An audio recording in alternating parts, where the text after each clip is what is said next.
আজকে daily সোপে title হলো এক রহস্য আর নেই। বাইবেল পাঠ ইফিসীয় তার 3 অধ্যায় 4 থেকে 6। তোমরা তা পড়লে বুঝতে পারবে যে খ্রিস্টের বিষয়ে সেই গুপ্ত উদ্দেশ্য আমার বুঝবার ক্ষমতা রয়েছে।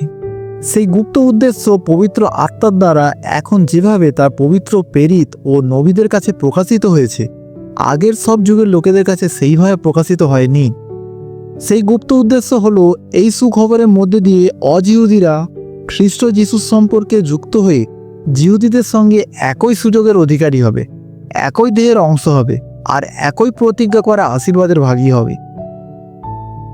পর্যবেক্ষণ: যদিও পুরাতন নিয়মে ঈশ্বর অজিহুদিদের কাছে পৌঁছানোর অনেক উল্লেখ রয়েছে, ইহুদিরা নিজেদেরকে ঈশ্বরের লোক হিসাবে দেখেছিলেন।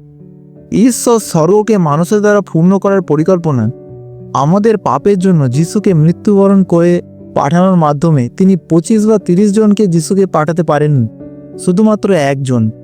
তিনি কেবল একটি জাতির একটি পরিবারের মাধ্যমে আসতে পারে। যিশুকে ইহুদি জাতির মাধ্যমে পৃথিবীতে পাঠানো হয়েছিল। যিশুর পরিচর্যা সম্পন্ন হওয়ার পর পবিত্র আত্মা দান করা হয়েছিল। তিনি প্রকাশ করেছিলেন যে ঈশ্বরের পরিকল্পনা সর্বদাই ছিল ইহুদিদের সমান মর্যাদা দেওয়া। ইহুদি এবং অইহুদি একই দেহের সদস্য, খ্রিস্টের দেহ।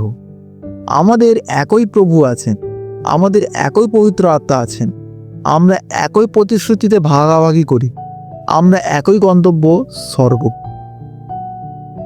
প্রয়োগ: আমরা এশিয়ান ও আফ্রিকান দেশে থাকি, আমরা ইউরোপে থাকি বা আমেরিকায় থাকি, আমরা অস্ট্রেলিয়া থাকি বা সমুদ্র দ্বীপপুঞ্জে থাকি, আমরা যদি আমাদের পাপ স্বীকার করে থাকি এবং তার ক্ষমা লাভ করি, আমরা যদি যিশুকে আমাদের জীবনে গ্রহণ করে থাকি, তাহলে আমরা সকলেই একই দেহের সদস্য।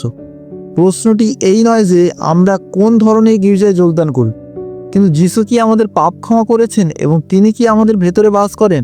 যদি তাই হয়, তাহলে আমরা একই জীবন ভাগাভাগি করি। ঈশ্বর আমার মধ্যে বাস করেন। আমরা খ্রিস্টে ভাই ও বোন। প্রার্থনা: যিশু, আপনি প্রার্থনা করেছিলেন যে আমরা আপনার দেহের অঙ্গ এক হই। পবিত্র আত্মা আমাদের আপনার সাহায্য প্রয়োজন। যিশুর প্রার্থনার উত্তরে আমাদের মধ্যে এবং আমাদের মাধ্যমে কাজ করুন। আমেন।